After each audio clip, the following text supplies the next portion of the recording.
નમસ્કાર. દિવસભરના તાજા સમાચારોમાં તમારું સ્વાગત છે. તમારી સાથે હું છું પિનલગીરી ગોસ્વામી. સમાચારો વિસ્તારથી જાણીએ એ પહેલા મહત્વના સમાચારો ઉપર એક નજર. નમસ્કાર મિત્રો આજે તારીખ 25 ફેબ્રુઆરી 2025 વાર છે મંગળવાર. મહત્વની હેડલાઇન્સ ઉપર નજર નાખીએ તો મહાકુંભમાં 25 કિલોમીટર સુધી ભારે ટ્રાફિક જામ જોવા મળ્યો હતો. ત્યારે આગળ વાત થશે રાજ્યમાં ગરમીનો પારો જોરદાર વધી રહ્યો છે. ત્યારે વાત થશે વિજેન્દ્ર ગુપ્તા દિલ્હી વિધાનસભાના સ્પીકર બન્યા છે. ત્યારે વાત થશે બાંગ્લાદેશમાં એરફોર્સ બેઝ ઉપર મોટો હુમલો કરવામાં આવ્યો છે. ત્યારે આગળ વાત થશે બોટાદના લાઠીદળમાં 6.60 કરોડના ખર્ચે આરોગ્ય કેન્દ્રનું મકાન બનશે. ત્યારે વાત થશે પાન મસાલાની એડ કરવા બદલ આ સેલેબસને લીગલ નોટિસ ફટકારવામાં આવી છે. ત્યારે વાત થશે કેટરીના કૈફ તેની સાથે સંગમ પહોંચી હતી.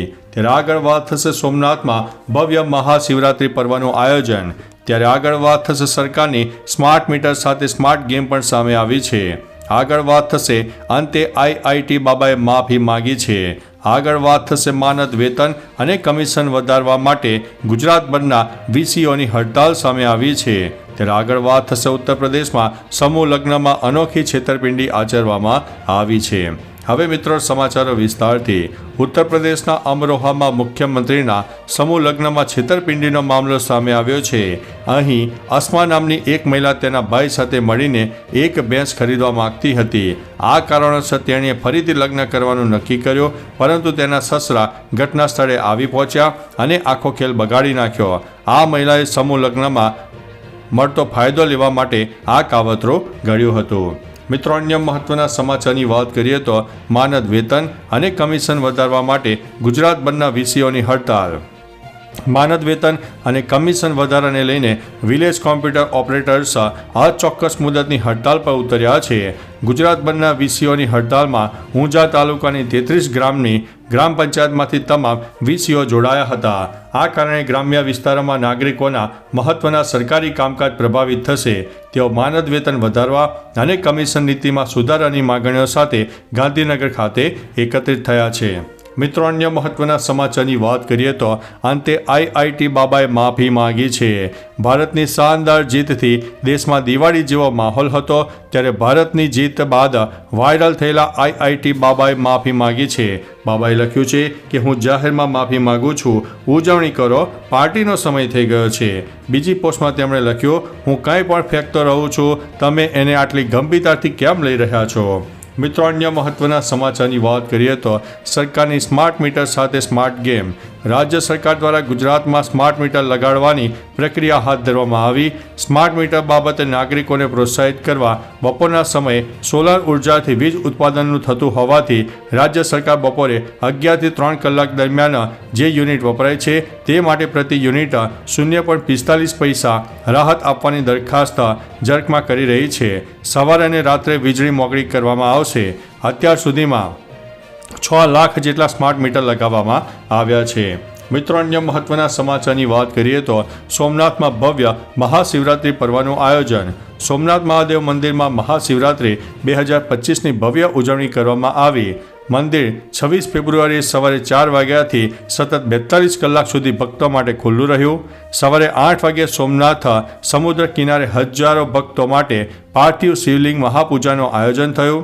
ભક્તોએ દર્શન અને ગંગાજળ અભિષેકનો લાભ મળે તે માટે સવારે 8 થી 11 અને બપોરે 1 થી 5 વાગ્યા સુધી વિશેષ વ્યવસ્થા કરવામાં આવી હતી. મિત્રો અન્ય મહત્વના સમાચારની વાત કરીએ તો કેટરીના કૈફ તેની સાસુ સાથે સંગમ પહોંચી. બોલિવૂડ સેલેબ્સ સંગમમાં ડૂબકી લગાવવા માટે આગળ આવી રહ્યા છે. સવારે અક્ષય કુમારે સંગમમાં ડૂબકી લગાવી. હવે કેટરીના કૈફ તેની સાસુ સાથે મહાકુંભમાં પહોંચી ગઈ હતી. કેટરીનાના ફોટા અને વિડીયો સોશિયલ મીડિયા પર વાયરલ થઈ રહ્યા છે. કેટરીના કૈફ તેની સાસુ સાથે મહાકુંભમાં પહોંચી હતી. આ દરમિયાન કેટરીના કૈફ ટ્રેડિશનલ અવતારમાં જોવા મળી હતી. તેનો સિમ્પલ લુક ચાહકોને ખૂબ પસંદ આવી રહ્યો છે. મિત્રો અન્ય મહત્વના સમાચારની વાત કરીએ તો પાન મસાલાની એડ કરવા બદલ આ સેલેબ્સને લીગલ નોટિસ ફટકારવામાં આવી છે. બોલિવૂડના સુપરસ્ટાર શાહરૂખ ખાન, અજય દેવગન, ટાઈગર શ્રોફને બોલો જુબા કેસરી પાન મસાલાની વિજ્ઞાપન કરવી ભારે પડી છે. હાલમાં જ રાજસ્થાનના કોટામાં એક સામાજિક કાર્યકર્તાએ એક્ટર વિરુદ્ધ કન્ઝ્યુમર કોર્ટમાં ફરિયાદ દાખલ કરી છે.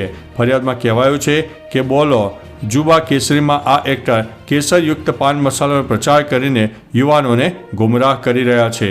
મિત્રો, અન્ય મહત્વના સમાચારની વાત કરીએ તો બોટાદના લાઠીકાંડમાં 6.60 કરોડના ખર્ચે આરોગ્ય કેન્દ્રનું મકાન બનશે. બોટાદના લાઠીદંડમાં 6.60 કરોડના ખર્ચે સામૂહિક આરોગ્ય કેન્દ્રનું મકાન બનશે. આ અંગેના પ્રશ્નના પ્રત્યુત્તરમાં આરોગ્ય મંત્રી ઋષિકેશ પટેલે જણાવ્યું હતું કે લાઠીદંડના આરોગ્ય કેન્દ્રના નવા મકાનના બાંધકામ માટે 6.60 કરોડની જોગવાઈ કરવામાં આવી છે, જ્યારે પાળિયાદમાં રૂપિયા 6.60 કરોડના ખર્ચે સામૂહિક આરોગ્ય કેન્દ્રના નવા બિલ્ડિંગના બાંધકામ માટે ટેન્ડરિંગની પ્રક્રિયા હાથ ધરવામાં આવી છે. મિત્રો, અન્ય મહત્વના સમાચારની વાત કરીએ તો બાંગ્લાદેશમાં એરફોર્સ બેઝ ઉપર હુમલો. બાંગ્લાદેશમાં હોબાળો ઓછું થવાનું નામ નથી લઈ રહ્યા. હવે બાંગ્લાદેશના એરફોર્સ બેઝ પર હુમલો કરવામાં આવ્યો છે. ઢાકા ટ્રિબ્યુનલનું માનીએ તો ફોકસ બજાર નજીક એરફોર્સ બેઝ પર બદમાશોના એક જૂથે અચાનક હુમલો કર્યો હતો. આ હુમલા બાદ વાયુસેના જવાબી કાર્યવાહી કરી રહી છે. મિત્રો, અન્ય મહત્વના સમાચારની વાત કરીએ તો વિજેન્દ્ર ગુપ્તા દિલ્હી વિધાનસભાના સ્પીકર બન્યા છે. દિલ્હી ભાજપના વરિષ્ઠ નેતા અને પાર્ટીના ધારાસભ્ય વિજેન્દ્ર ગુપ્તાને દિલ્હી વિધાનસભાના સ્પીકર તરીકે ચૂંટવામાં આવ્યા છે. તેમનું નામ મુખ્યમંત્રી રેખા ગુપ્તાએ પોતાની પ્રસ્તાવિત કર્યું હતું. ભાજપ વિધાનસભા પક્ષની બેઠકમાં આ નિર્ણય લેવામાં આવ્યો છે. રેખા ગુપ્તાના કાર્યાલય સામે આપ ધારાસભ્ય હંગામો મચાવ્યો હતો. આપ ધારાસભ્યના હોબાળા બાદ વિધાનસભાની કાર્યવાહી સ્થગિત કરવામાં આવી હતી. મિત્રો, અન્ય મહત્વના સમાચારની વાત કરીએ તો રાજ્યમાં ગરમીનો પારો વધ્યો. ગુજરાતમાં ઠંડીની ધીમે ધીમે વિદાય થઈ રહી છે. આ વચ્ચે અમદાવાદ સહિત 10 શહેરોમાં મહત્તમ તાપમાન 35 ડિગ્રીને પાર પહોંચ્યું છે. રાજકોટમાં સૌથી વધુ 37.5, સુરતમાં 37, ભુજમાં 36.1, ડીસામાં 35.7 તેમજ વડોદરા અને દમણમાં 35 ડિગ્રી તાપમાન નોંધાયું છે. આવનારા 2 દિવસોમાં અમદાવાદનું તાપમાન 37 ડિગ્રી સુધી પહોંચી શકે તેવી સંભાવના છે. હાલમાં ગુજરાતમાં ઉત્તરથી ઉત્તર પૂર્વીય પવન ફૂંકાઈ રહ્યા છે, તેથી બપોરે ગરમી લાગી રહી છે. મિત્રો, અન્ય મહત્વના સમાચારની વાત કરીએ તો મહાકુંભમાં 25 કિલોમીટર સુધી ભારે ટ્રાફિક જામ જોવા મળ્યો છે. મહાકુંભનો 43મો દિવસ પૂર્ણ થયો. સોમવારે વધુ ભીડ જોવા મળી. પ્રયાગરાજમાં એન્ટ્રી પોઈન્ટ પર પાર્કિંગની આસપાસ જામ હતો. પ્રયાગરાજની આસપાસ 25 કિલોમીટર સુધી ટ્રાફિક જામ રહ્યો હોવાથી લોકોએ ભારે હાલાકીનો સામનો કરવો પડ્યો.